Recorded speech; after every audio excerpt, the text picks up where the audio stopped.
વાળી મિત્રો, ક્રિશા દલવાડી ચેનલમાં આપનું સ્વાગત છે। આજે આપણે ધોરણ 6 સામાજિક વિજ્ઞાન અલંકાર સ્વાધ્યાય પોથીનો અભ્યાસ કરીશું।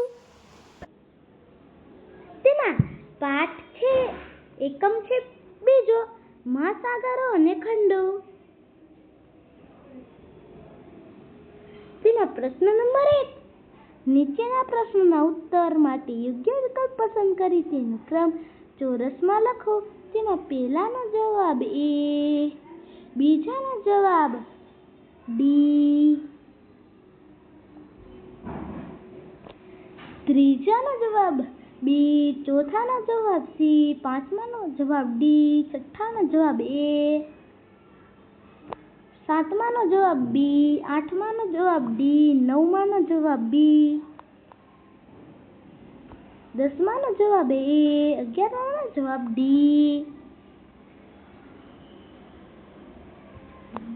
12માનો જવાબ C, 13માનો જવાબ B, 14માનો જવાબ A, 15માનો જવાબ D, 16માનો જવાબ D। પ્રશ્ન નંબર 2, નીચેના વિધાનોમાં યોગ્ય શબ્દ વડે ખાલી જગ્યા પૂરો। પહેલાનો જવાબ તોફાનો, બીજામાં કુદરતી, ત્રીજામાં ખારું, ચોથામાં ત્રીજો, પાંચમામાં સમુદ્ર। પ્રશ્ન નંબર 3, નીચેના આપેલા વિધાનો સામે ખરા કે ખોટાની નિશાની કરો। તેમાં પહેલામાં ખરું, પછી આ બોક્સ વધારાનું આપેલું છે તેમાં નહીં, અને ત્રીજા બોક્સમાં બીજામાં ખોટું, ત્રીજામાં સાચું, ચોથામાં ખોટું, પાંચમામાં સાચું, છઠ્ઠામાં ખોટું, સાતમામાં સાચું, આઠમામાં સાચું, નવમા। પ્રશ્ન નંબર 4, યોગ્ય જોડકા જોડો। તેમાં પહેલામાં C, બીજામાં A, ત્રીજામાં D, ચોથામાં B।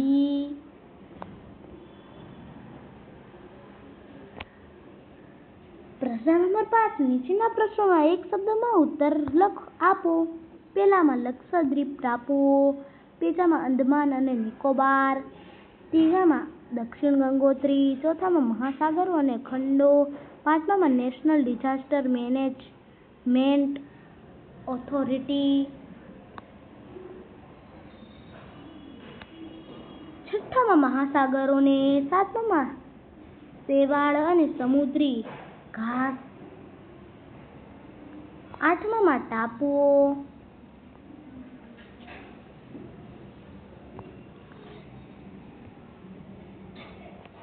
પ્રશ્ન નંબર 6, નીચેના યોગ્ય પ્રશ્નોના 1-2 વાક્યમાં ઉત્તર લખો। પહેલામાં પૃથ્વીની મોટા ભાગની સપાટી પાણીથી ઘેરાયેલી છે, આ જ કારણે અવકાશમાંથી પૃથ્વી વાદળી રંગની દેખાય છે। બીજામાં અવકાશયાત્રિકોએ પ્રેમથી પૃથ્વીને વાદળી ગ્રહ સંબોધી છે। ત્રીજામાં ભારતીય નૌકાદળના પ્રતીક પર સનનો વરુણ વાક્ય અંકિત થયેલું છે, જેનો અર્થ થાય છે, હે વરુણ, અમારા માટે કલ્યાણ થાઓ। ચોથામાં મહાસાગરો 5 છે, પહેલું પેસિફિક મહાસાગર, બીજું એન્ટા મહાસાગર, ત્રીજું હિંદ મહાસાગર, ચોથું આર્કટિક મહાસાગર,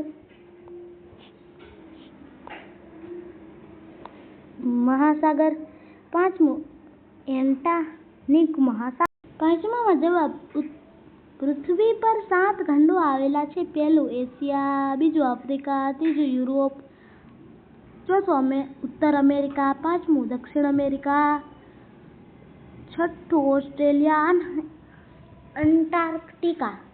છઠ્ઠામાં હિંદ મહાસાગરની સીમાઓ એશિયા, આફ્રિકા અને ઓસ્ટ્રેલિયા ખંડોની કિનારા સુધી વિસ્તરેલી છે। સાતમામાં તેની પશ્ચિમે આફ્રિકા ખંડ અને પૂર્વમાં ઓસ્ટ્રેલિયા ખંડ તેમજ ઇન્ડોનેશિયાના ટાપુઓ આવેલા છે। આઠમામાં સમુદ્રના તળિયે થતા શક્તિશાળી ભૂકંપ, જ્વાળામુખી વિસ્ફોટ કે ભૂસ્ખલનને કારણે ત્સુનામી ઉદ્ભવે છે. નવમામાં, મહાસાગરો વાતાવરણના કાર્બન ડાયોક્સાઇડને શોષી લે છે અને પૃથ્વીના વાતાવરણમાં રહેલા ઓક્સિજનનો મોટો હિસ્સો પેદા કરે છે, તેથી તેને પૃથ્વીના ફેફસાં કહે છે. 10મામાં, દરિયામાં વિવિધ પ્રકારના શેવાળ, દરિયાઈ ઘાસ અને અનેક પ્રકારની જલીય વનસ્પતિઓ જોવા મળે છે. 11મામાં, પૃથ્વી પરના ફૂલ પાણીનો આશરે 97% જેટલો ભાગ જથ્થો મહાસાગરોમાં ખારા પાણી સ્વરૂપે જોવા મળે છે. 12મામાં, ભારતના દરિયા કિનારે માછલીઓ, કાચબા, કરચલા, વ્હેલ, ડોલ્ફિન, ડુગોંગ જેવા વિવિધ જળચર પ્રાણીઓ જોવા મળે છે. 13મામાં, આ સંસ્થા આપત્તિના સમયે બચાવ કામગીરી, રાહત અને પુનર્વસન તેમજ આપત્તિ વ્યવસ્થાપનનું આયોજન કરવાનું કાર્ય કરે છે. 14મામાં, મહાસાગરો વિશે દરિયાઈ સાહસો, જળપરીઓ, પ્રાચીન ખોવાયેલા શહેરો જેમ કે એટલાન્ટિસ અને વિશાળ સમુદ્રી રાક્ષસોની અનેક કથાઓ પ્રચલિત છે. પ્રશ્ન નંબર 7. તેમાં પહેલામાં, જમીનનો એવો ભૂખંડ જે ચારે બાજુથી પાણીથી ઘેરાયેલો હોય તેને દ્વીપ કે ટાપુ કહેવામાં આવે છે. બીજામાં, પૃથ્વીની સપાટી પર આવેલા વિશાળ અને સળંગ જમીન વિસ્તારોને ભૂખંડ કહે છે. ત્રીજામાં, પૃથ્વીના એવા વિશાળ જમીન ભાગો જે મહાસાગરો દ્વારા ભૌગોલિક રીતે એકબીજાથી અલગ પડે છે. ચોથામાં, પૃથ્વીની સપાટી પર આવેલા જળરાશિના અત્યંત વિશાળ અને ઊંડા ભાગોને મહાસાગર કહેવામાં આવે છે. પાંચમામાં, સમુદ્રના તળિયે ભૂકંપ કે જ્વાળામુખી જેવી કુદરતી હિલચાલને કારણે ઉદ્ભવતા વિનાશક અને ઊંચા મોજાં. છઠ્ઠામાં, પૃથ્વીના ગોળાના વિષુવવૃત્ત દ્વારા થતા બે સરખા ભાગો જેમાં ઉપરનો ભાગ ઉત્તર ગોળાર્ધ અને નીચેનો ભાગ દક્ષિણ ગોળાર્ધ કહેવાય છે. પ્રશ્ન નંબર 8. યોગ્ય કારણ આપો. તેમાં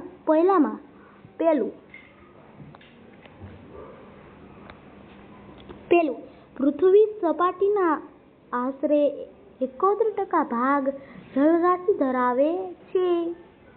બીજું, અવકાશમાંથી જોતા જ જલાવરણ પર પડતો સૂર્યપ્રકાશ પરાવર્તિત થઈ પૃથ્વીને વાદળી રંગની આભા આપે છે. બીજામાં, તટીય લોકોનો મુખ્ય ખોરાક અને આજીવિકા મહાસાગર પર આધારિત હોય છે. મહાસાગરો જળમાર્ગ તરીકે વિવિધ પ્રદેશો વચ્ચે સાંસ્કૃતિક અને વ્યાપારિક આદાન-પ્રદાનનું માધ્યમ બને છે. તેમના રીત રિવાજો અને ઉત્સવો સમુદ્ર સાથે જોડાયેલા હોય છે. પ્રશ્ન નંબર 9. તફાવતના બે મુદ્દાઓ લખો. તેમાં મહાસાગરમાં પૃથ્વી સપાટીનો વિશાળ જળરાશિ ધરાવતો ભાગ, મુખ્ય 4 અને દક્ષિણ મહાસાગર સહિત 5 પેસિફિક મહાસાગર, હિંદ મહાસાગર.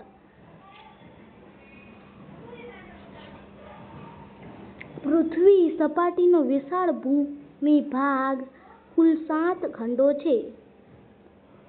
Asia, Africa. પ્રશ્ન નંબર 10. નીચેના પ્રશ્નોના ટૂંકમાં ઉત્તર લખો.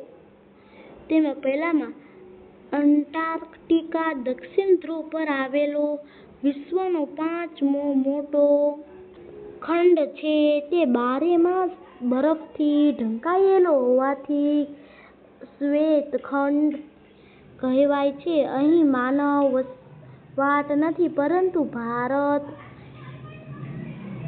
સહિત અનેક દેશોના વૈજ્ઞાનિક સંશોધન કેન્દ્રો જેમ કે મંત્રી અને ભારતી અહીં કાર્યરત છે.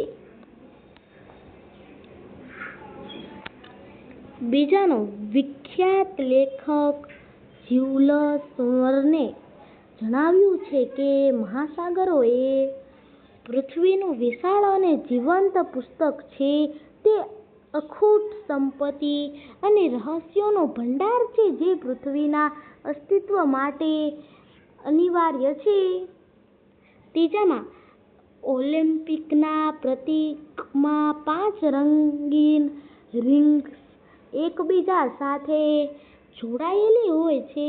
આ રિંગ્સ વિશ્વના 5 મુખ્ય વસાવટ ધરાવતા ખંડોની એકતા, ભાઈચારો અને રમતગમત દ્વારા મંત્રીનું પ્રતીક છે. ચોથામાં, સૌપ્રથમ સમુદ્રમાં પ્લાસ્ટિક અને ઔદ્યોગિક કેમિકલ યુક્ત કચરો નાખવો બંધ કરવો જોઈએ. દરિયાઈ જીવોના ગેરકાયદેસર શિકાર પર પ્રતિબંધ મૂકવો જોઈએ અને જહાજોમાંથી તેલ ગળતર રોકવા માટે આધુનિક તકનીકનો ઉપયોગ કરવો જોઈએ.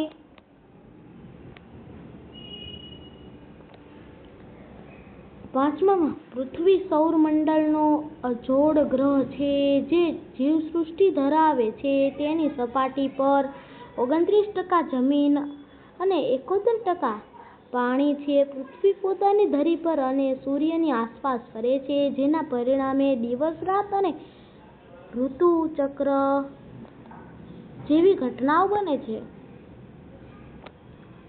છઠ્ઠામાં, ડિસેમ્બર 2004ના રોજ આવેલી ત્સુનામીથી ભારતના પૂર્વી કિનારે અને અંદમાન નિકોબાર ટાપુઓ પર વ્યાપક વિનાશ થયો હતો. તમિલનાડુ અને આંધ્રપ્રદેશના દરિયાકાંઠાના વિસ્તારોમાં હજારો લોકોએ જીવ ગુમાવ્યા હતા અને દરિયાકાંઠાની માળખાકીય સુવિધાઓને મોટું નુકસાન પહોંચ્યું હતું.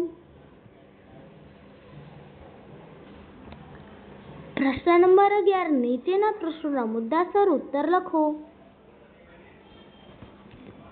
વધતી જતી જનસંખ્યાને કારણે ઘર વપરાશ અને ઉદ્યોગોમાં પાણીની માંગમાં વધારો, વરસાદની અનિયમિતતા અને જંગલોના વિનાશને કારણે ભૂગર્ભ જળમાં ઘટાડો, પાણીના બિનજરૂરી બગાડ અને પ્રદૂષણને કારણે વપરાશલાયક પાણીની અછત,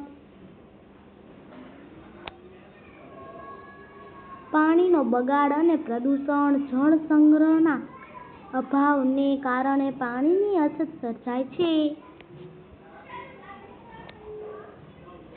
બીજામાં પેલું, વરસાદી પાણીના સંગ્રહ માટે ચેક ડેમ અને ટાંકા બનાવવા. તેમાં બીજો, ખેતીમાં ટપક સિંચાઈ અને ફુવારા પદ્ધતિનો ઉપયોગ કરવો. તેમાં ત્રીજું, ઉદ્યોગોમાં વપરાયેલા પાણીને રિસાયકલ કરી ફરીથી વાપરવું. તેમાં ચોથું, સામાજિક જાગૃતિ દ્વારા પાણીનો કરકસરભર્યો ઉપયોગ કરવો. ત્રીજામાં પેલું, આંતરરાષ્ટ્રીય વેપાર માટે સૌથી સસ્તા જળમાર્ગો પૂરા પાડે છે. બીજું, તે મત્સ્ય ઉદ્યોગ અને ખનિજ તેલનો મોટો સ્ત્રોત છે. ત્રીજું, મહાસાગરો પૃથ્વી પરના વરસાદ માટેના મુખ્ય બાષ્પીભવન કેન્દ્રો. ચોથું, તે જૈવવિવિધ્ય અને દરિયાઈ સૃષ્ટિને આશ્રય આપે છે. જળમાર્ગ તરીકે વેપાર અને પરિવહનમાં ઉપયોગી છે. મીઠું, પેટ્રોલિયમ અને કુદરતી વાયુ જેવા ખનિજ સંપત્તિના સ્ત્રોત છે. વરસાદ લાવવામાં અને આબોહવા સંતુલિત રાખવામાં મદદ કરે છે. પર્યટન અને મનોરંજન માટે ઉપયોગી છે.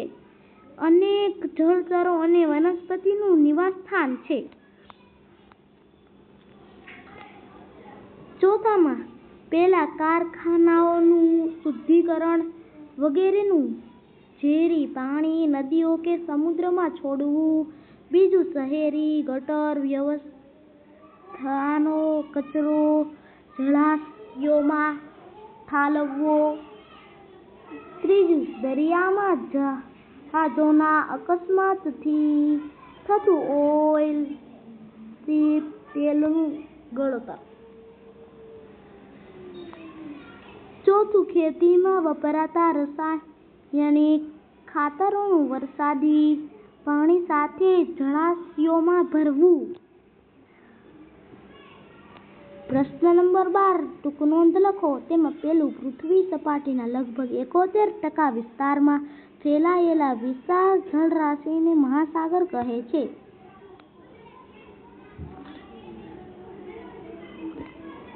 પૃથ્વી પર મુખ્ય 4 મહાસાગરો છે, જેમાં પેસિફિક સૌથી મોટો અને ઊંડો છે. મહાસાગરો પૃથ્વીની આબોહવાને નિયંત્રિત કરે છે અને વાતાવરણને જરૂરી ભેજ પૂરો પાડે છે. તે ખનિજ, મીઠું અને ખોરાકનો અખૂટ ભંડાર છે. બીજાનો જવાબ.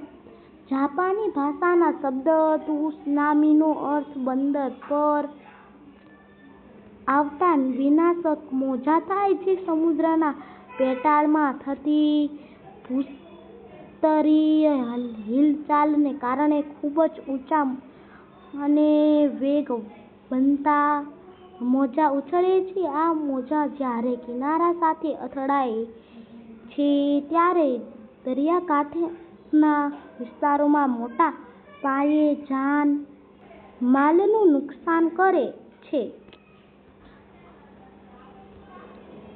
ત્રીજામાં, પૃથ્વીના વિશાળ ભૂખંડોને 7 ભાગોમાં વહેંચવામાં આવ્યા છે.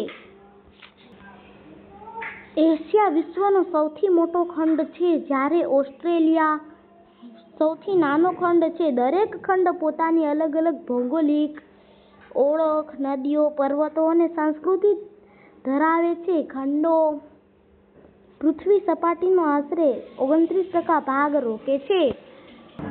ચોથું, ટાપુ ચારે બાજુ પાણીથી ઘેરાયેલો ભૂમિભાગ છે. ભારતમાં અરબ સાગરમાં, લક્ષદ્વીપ અને બંગાળની ખાડીમાં અંદમાન અને નિકોબાર ટાપુઓ આવેલા છે. ગ્રીનલેન્ડ વિશ્વનો સૌથી મોટો છે. ટાપુઓ પર્યાવરણીય વિવિધતા અને માટે અત્યંત જાણીતા હોય છે.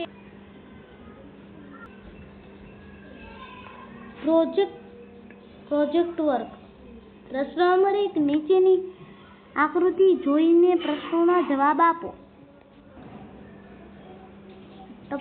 ચોરસની સંખ્યા ગણો અને મોટામાં મોટા ખંડ અને સૌથી નાનામાં નાના ખંડનું નામ આપો. પહેલામાં જવાબ એશિયા, બીજામાં ઓસ્ટ્રેલિયા. કયો ખંડ મોટો છે, ઉત્તર અમેરિકા કે દક્ષિણ અમેરિકા? તેમાં જવાબ ઉત્તર અમેરિકા. આફ્રિકા કે ઉત્તર અમેરિકા? ખાલી જગ્યામાં આફ્રિકા. એન્ટાર્કટિકા અને ઓસ્ટ્રેલિયા? તો એન્ટાર્કટિકા. પછી નાનાથી મોટા ખંડોની યાદી લખો. તેમાં પહેલામાં ઓસ્ટ્રેલિયા. મોટા ખંડોની યાદીમાં યુરોપ, એન્ટાર્કટિકા, દક્ષિણ અમેરિકા, ઉત્તર અમેરિકા, આફ્રિકા, એશિયા. બધા ધોરણના ચેપ્ટરના વિડિયો જોવા માટે મારા નિયમિત વિડિયો જોતા રહેજો અને બીજા મિત્રોને શેર કરજો, તેથી તે પણ અલંકાર સ્વાધ્યાય પોથીનો વિડિયો જોઈ શકે.